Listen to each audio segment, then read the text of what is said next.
Hello YouTube, Tyler Mahan Co. back with another review of George and Tammy. This time we're talking about episode 5, Two-Story House, and holy shit, I'm honestly not even sure where to start with this one. So when this TV series was announced, I began keeping an eye on the IMDb page for official info on cast members and the characters they would be playing. As it got closer and closer to the premiere date without a character named Michael Tomlin ever being announced, well, it set off all kinds of alarms in my mind because this is one of the biggest factual errors I had to correct in Georgette's book, which is this TV show's official source. Now, even more than most people who ever knew the guy, Georgette has a lot of legitimate reasons to hate George Ritchie. And as part of the case she builds against George Ritchie throughout the book, she tries to suggest that many acts of vandalism and a very serious instance of arson at Tammy Wynette's home was the work of George Ritchie, because all those scary incidents stopped happening as soon as Tammy agreed to marry Ritchie.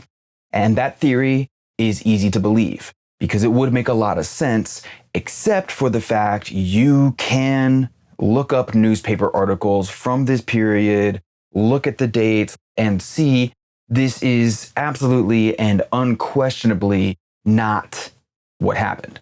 The vandalism did not stop after Tammy agreed to marry George Ritchie. It stopped after she agreed to marry a guy named Michael Tomlin.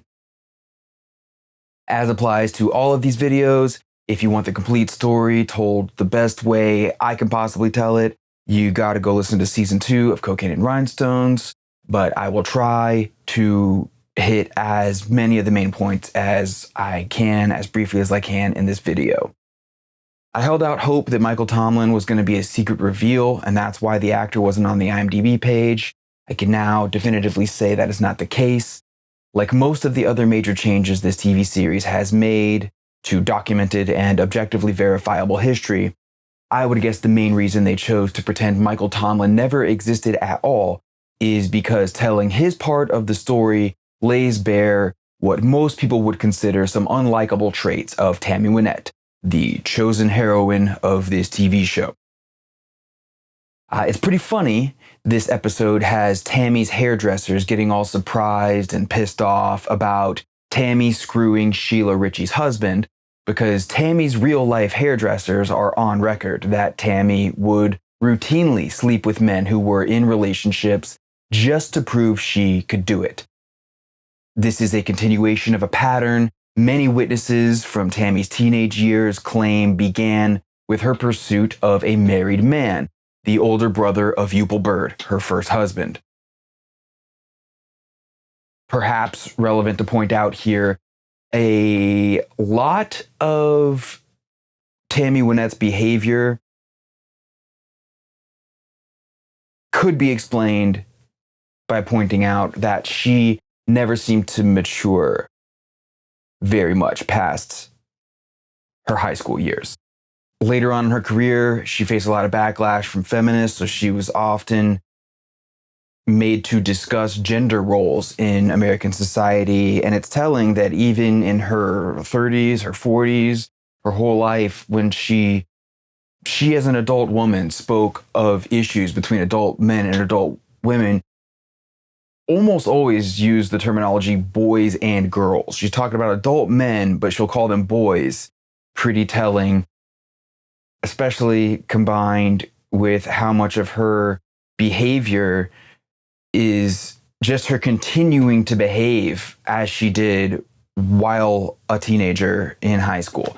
It's also funny that this show, again, probably trying to help the audience remain on Tammy's side, root for Tammy, pull for Tammy in this narrative, shows her being hesitant to get involved with Ritchie for Sheila's sake, when the truth is Tammy and Ritchie used to think it was funny to prank call Sheila when she was home alone at night, not knowing where her husband was. This is yet again another example of routine textbook mean girl high school mean girl shit.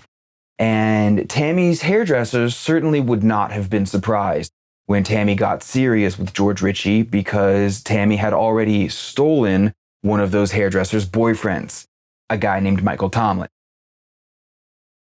In my opinion, there are several reasons it seems likely that Michael Tomlin only began dating the hairdresser in order to get to Tammy.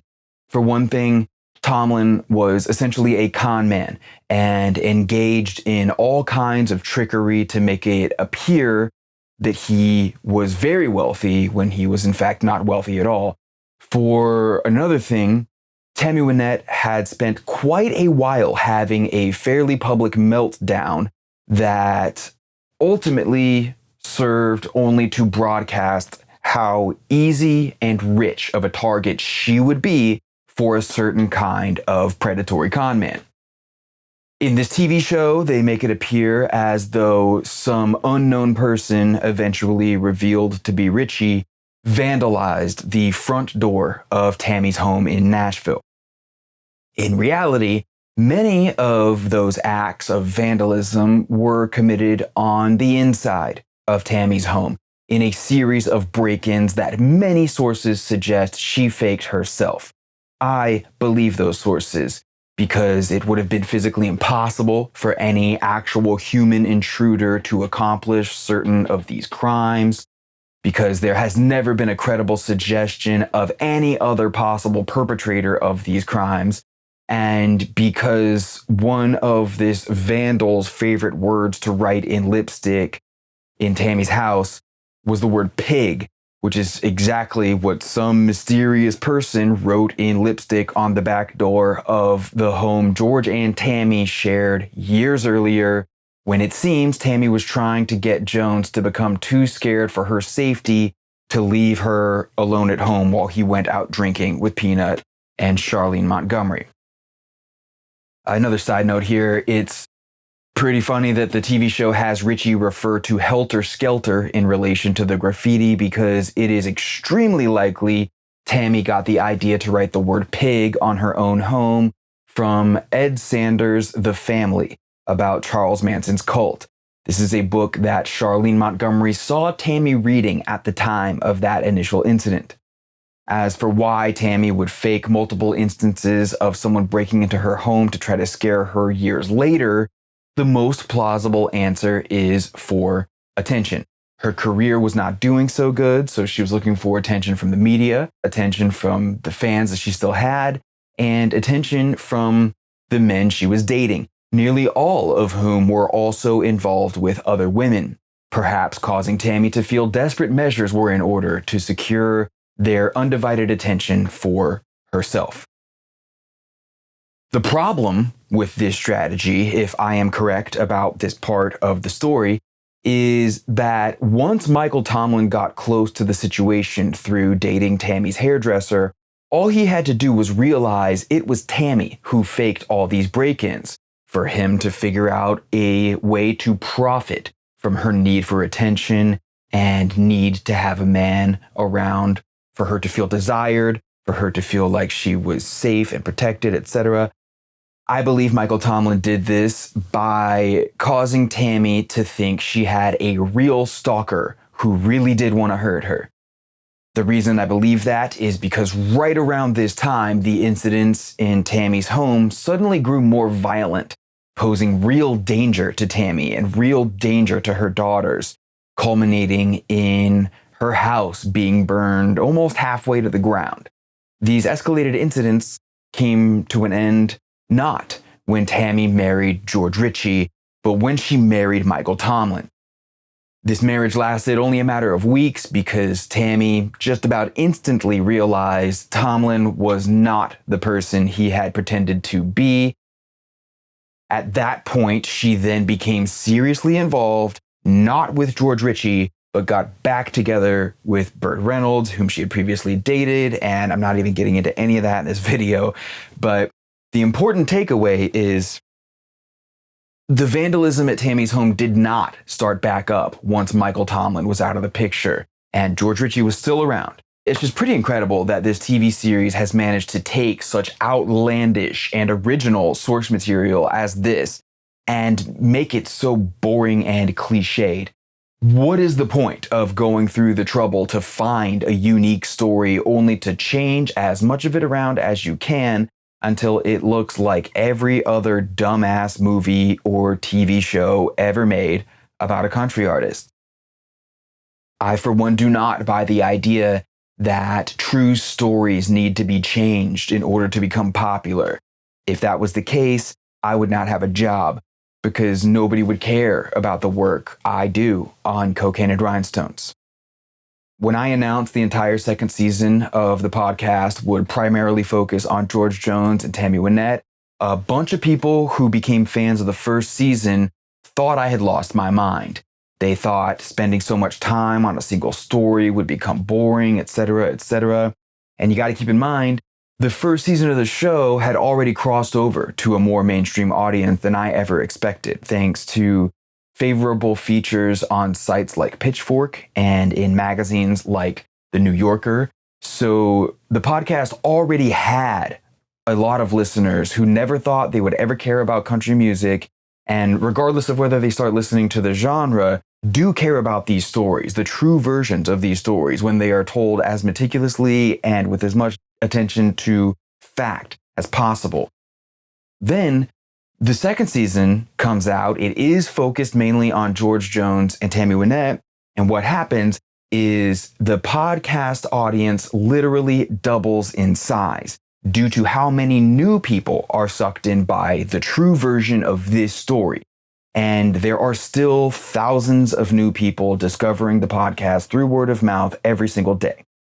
This TV show could have done a version of that. It could have dramatized the actual stories using these great actors, but instead, they underestimated the intelligence of their audience. They dumbed things down and changed them around until it looked like every other cliched movie. They sucked the life out of one of the greatest tales they will probably ever have a chance to tell in their careers. George Jones quacking like a duck while on cocaine.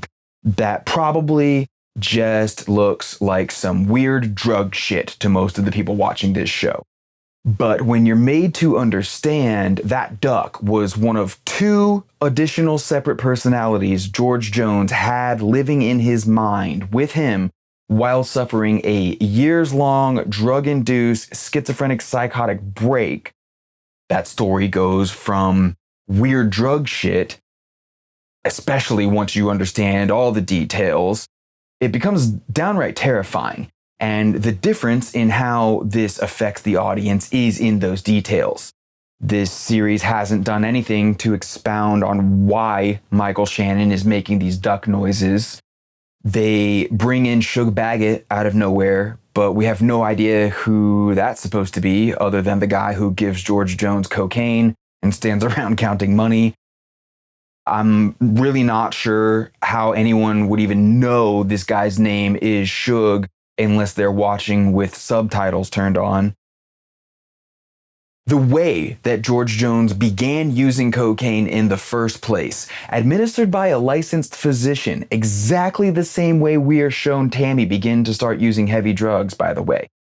This is not something that we are shown. We are not given the reason why a doctor administered cocaine to George Jones. We're not given the reason that he then began sourcing his own street cocaine and kept doing more and more of it. We're not told how this affected his career or his finances, none of these details. All you would walk away from this TV show believing is George Jones told Tammy he was going to cool it on the cocaine, but then turned around and did a bunch more cocaine because he's just a piece of shit, so fuck him. The story about Richie and Tammy telling Jones he was going to be the opening act and only play half an hour because Tammy had a plane to catch, only for Jones to go out and play every song he knew for hours until they cut the power on him, that is a very good story. But I think it becomes an even better story if you understand this didn't take place the night Jones jealously discovered Tammy Wynette and George Ritchie were going to be married. It happened several years later after Jones' increasingly psychotic and dangerous behavior while on cocaine led to him being institutionalized, at which point George Ritchie's brother swooped in to become Joan's manager and to manipulate Jones into a professional reunion with Tammy Wynette, whose record sales were way down, whose career was flailing as more and more of her fans grew sick of watching her try to sell ridiculous lies about stalkers and kidnappers. The longer Jones and Tammy worked together on this reunion tour, the longer that seemed to pan out great for Tammy, great for the Ritchie brothers, while not changing much about Jones' own financial situation. The more he began to feel he was being used, because he was. That is why he eventually decided to tell George Ritchie and Tammy Wynette to go fuck themselves by playing as long as he possibly could. But hey, at least this episode did not plagiarize any of my writing like the previous one did. As of the time I'm recording this, Showtime has not released the teaser for the final episode, but I can tell you I am dreading all of the corners they're going to have to cut in order to wrap this the way they have set it up to play out. I sincerely have no idea how they're going to cover certain events while sticking to the version of Tammy Wynette they have hitched their wagon to. I guess my worst case scenario would be something like them pretending that Tammy being kidnapped, however they're going to tell that story and whatever they're going to make it seem like happened there. I could see them making that somehow result in Jones coming back to save her out of this undying love he has for her, which would then, of course, be what they depict him to be singing about on the song He Stopped Loving Her Today. This would be perhaps the most terrible and insulting way I could think to present this story, which is why I'm worried it's exactly what they're going to have to do in order to follow through on everything the way they have set it up. We'll just have to wait and see. I will be back in about a week to talk about whatever they land on.